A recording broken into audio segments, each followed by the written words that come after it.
Hey guys, so a lot of my friends unfortunately do not know how to roast a pumpkin to make their pumpkin pie puree for their pies. It's a lot better than that canned stuff. I'm gonna try to make a quick video to show you how it's done. First of all, you want to get a Hubbard squash if you can. They have them at your local farm or farmer's market. If you can't acquire one, a regular pie pumpkin will do. Next, you'll want to scoop out the flesh like you would with carving a pumpkin. Save the seeds for pumpkin seeds later. The Hubbard squashes have a little more sweet flavor to them. So when you're buying the canned pumpkin, typically what is in there is actually a Hubbard squash. They don't typically use the pie pumpkins that you'd purchase in the store. Once you get it cleaned, you want to cut them into equal-sized pieces. You can either use a oil to rub onto the pumpkin on the flesh. It helps seal in the flavor. You can change your oils depending on what it is you're cooking. If you're wanting the puree for something for dinner, you can use your special seasonings for that. Or sometimes you can use coconut oil. But pretty much you just want to help lock in the flavor of the pumpkin by putting some type of oil in there. It also helps them from sticking onto the sheet. I always like, when I can, to use foil to line my baking sheets. It just makes cleanup a lot easier.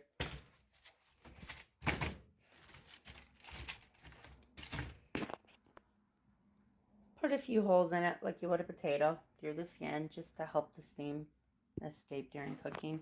Then you want to roast them in the oven at 350 degrees for about an hour. Start checking at the 45-minute mark. The smaller pieces will be done sooner.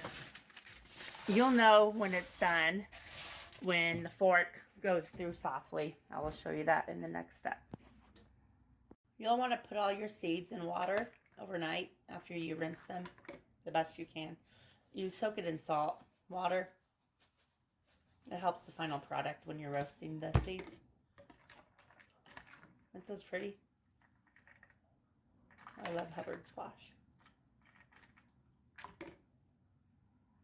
45 minutes is when you want to start checking them. The smaller pieces will be done.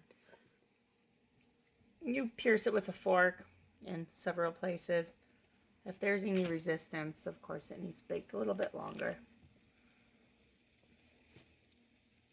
This one's nice and soft in all areas, so we can take that one out and set it up here to cool off.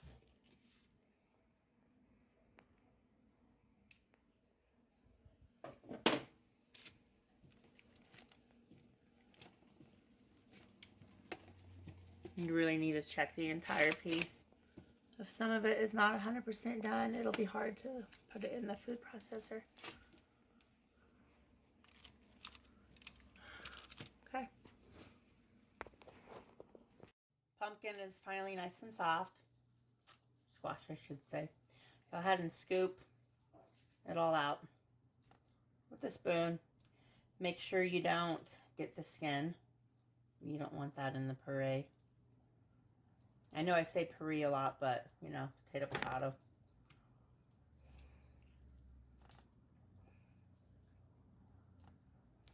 Remember how I say I always use foil? This is what happens when you roast pumpkin. Try scrubbing that off a pan. You won't want to. Now that the pumpkin's ready, or squash, go ahead and place it into your food processor. You can also use a blender. The blender may struggle. If it does, just add a tablespoon or two at a time of water. Remember, as much water as you put in, you will have to remove before baking, which I'll show you a little bit later how that's done. Don't forget to put the top on.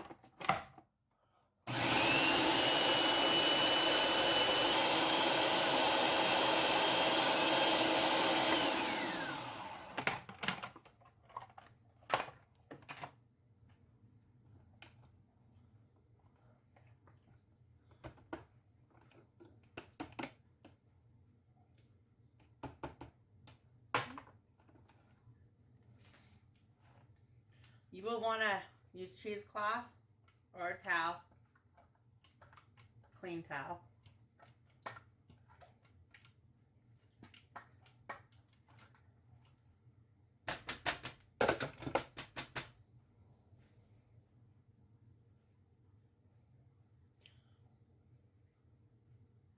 Pumpkin has a lot of water in it. The purpose of using the towel and the colander is to get that water out.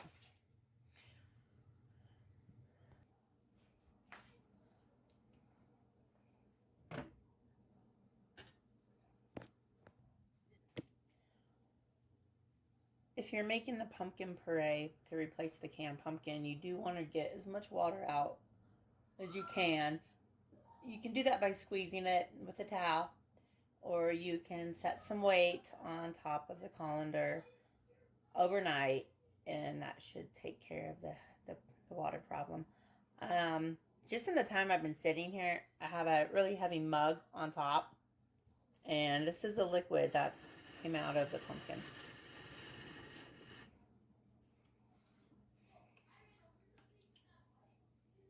Some pumpkins have more water than others. You can leave it in, but like I said, if you're using it for baking, it's best to remove it.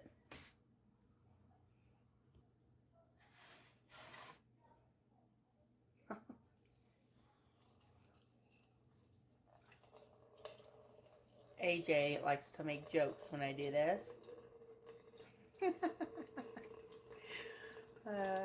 So there you have it. That is how you make pumpkin puree.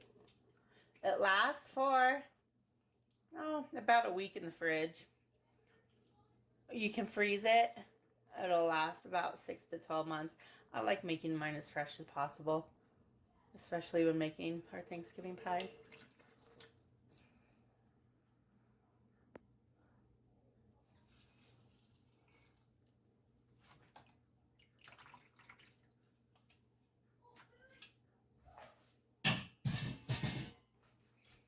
Isn't that crazy?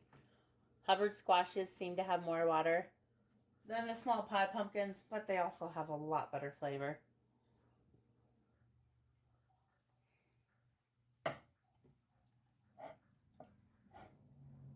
If you use the towel method, make sure you don't use dryer sheets. You don't want any chemicals in your food.